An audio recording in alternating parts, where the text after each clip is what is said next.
Look, I am by no means a clean freak, but I am constantly like pulling stuff out, moving stuff around. That's why everything in my shop has wheels.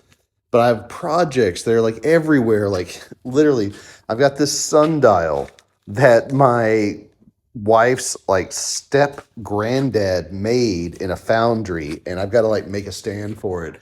I've got some cornhole boards there.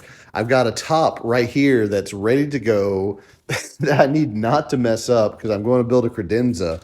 There's some of the credenza parts over there. There's another top that I finished that I need to I need to put legs on, which is what this folding I'm making my own folding table.